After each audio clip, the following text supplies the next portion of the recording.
Good morning. Today I have come up with another important topic about India's population explosion. Let's have a closer look to it. Now, the India's population is about 1.37 billion, which is one sixth of the world's population. It is expected to rise by 2030 to 1.5 billion and by 2050 to 1.64 billion. China's population by 2030 will cross 1.46 billion.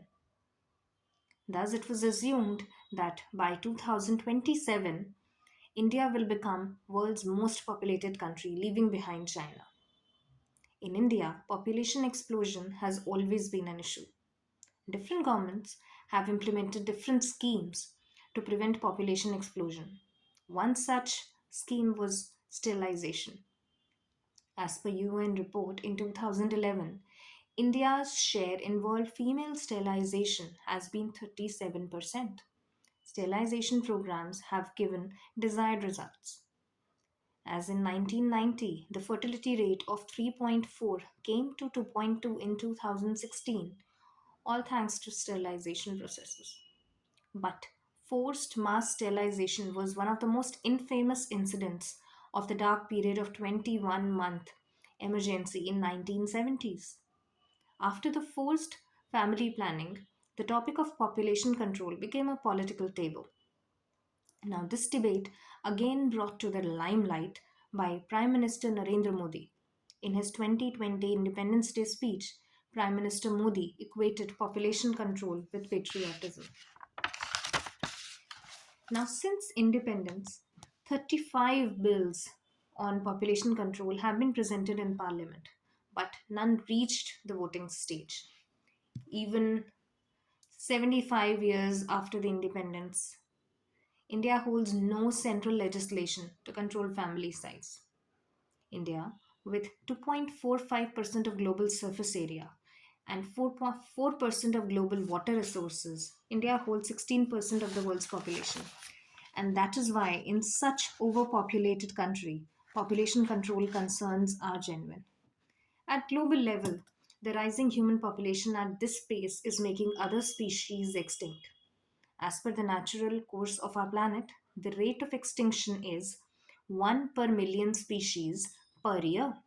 But as per the estimate of biologist E.O. Wilson, at every hour, 3 species are on the verge of extinction. Isn't that a scary reality?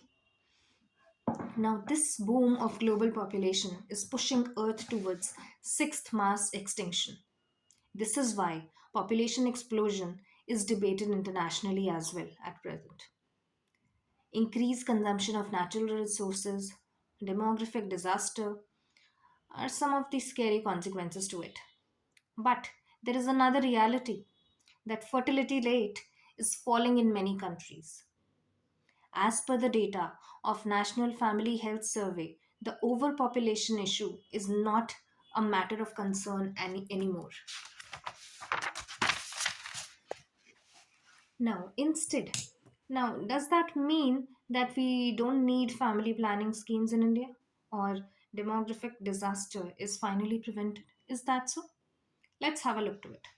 Now, Indian government publishes National Family Health Survey every 5 years, and National Institute of Population plays the role of nodal agency here.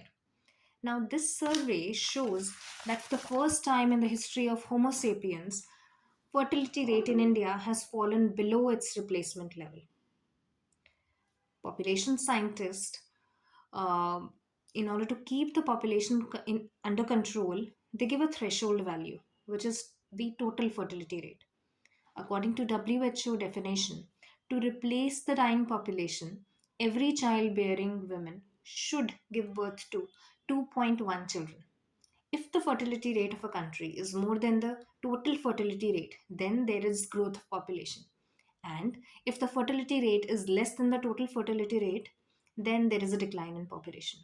The ideal value for replacement level of the Homo sapiens is 2.1, which keeps the population stable. But as per the NFHS report, the fertility rate today in India is going below the replacement level. That is, the women in her reproductive age group, which is 15 to 49 years of age, is giving birth to only two children. In many Indian states like Punjab, Maharashtra, Andhra Pradesh, West Bengal, Himachal Pradesh, Kerala, Karnataka, Tamil Nadu, the TFR has gone below the replacement level. It's even less than two. While there are few exceptions in states like Bihar, UP, Jharkhand, Chhattisgarh, Rajasthan, Madhya Pradesh, Assam, it's definitely still more than replacement level. It's more than 2.1. But on taking an average for India, uh, its fertility rate is definitely less than the replacement level. Now, what could be the reasons behind it? Before going into that, let's have a look worldwide. What kind of situation is there worldwide? Looking onto certain trends which are being followed out throughout the world. One of such trend is the trend of opting out. We could see its examples in various countries. Just have a look at South Korea. Now, South Korea has a no marriage movement. Now, South Korea is considered to be a very conservative society where females are the primary caretakers. But when the females decided to get into the workplace, the South Korean government did little to help them on their home front, to reduce their responsibility at home. So, women had to do both. They had to work at offices and they also had to adhere to the gender norms at the home. So, many decided to choose career over marriages. And those who already married, they chose not to have babies. In South Korea, number of marriages in 2014 dropped from 305550 in 2018 to 257600. Earlier, such women were called as bihons, and now bihons has been very much normalized in South Korea. Let's have a look at another country, which is Hong Kong, where the fertility rate has dropped to 1.1. Now, women are retreating from marriages and motherhood. Women are citing plethora of reasons for that. Some say they don't have time for the babies, they are overworked. Starting a family is way too expensive in Hong Kong. First of all, you need to have enough room for babies, but houses in Hong Kong are amongst most expensive. Secondly, you also have to provide for children's education. But education again is very expensive in Hong Kong. Many can't afford it. Looking a closer look to India, India holds the second most population. It's the second most populated country of the world, and it is also home to the largest millennial population. If India is to replace its population, millennial women need to have more than two babies. But women in India are opting out instead. To study, they marry late. To chase their career goals, they marry late. Now, the 2011 census shows that number of single women have grown by about 39% thanks to late marriages, fewer marriages, involvement of females in the workplace, high cost of living in the metro cities. There is another trend which is looked up in US country. Now here the couples are not against marriages, but they're opting to stay child free just to avoid financial burden, to live on their own terms by simply being okay of by not having a child. Now pandemic exacerbated this. Now in US there was a poll in 2018 where how likely they are to have children. The percentage um, of people who were very likely to have children, now this dropped from 32% in 2018 to 26% in 2021. And people who were not too likely to have children uh, raised from 16% in 2018 to 21% in 2021. Now, couples around the world also feel a sense of uncertainty about the future due to climate change, due to pandemics, viral Virus infections, current health crisis, and pandemic has also made many couples realize that how difficult is to bring up a child all alone while being locked up at home without caretakers and other services. Everything's said and done, but opting out does have scary consequences. Lesser the number of babies, lesser the number of people joining the workforce, increased old age population burden, and finally, there is decline in the economic growth. There is decline in the GDP of the country. There is decline in the output. Japan is already facing it.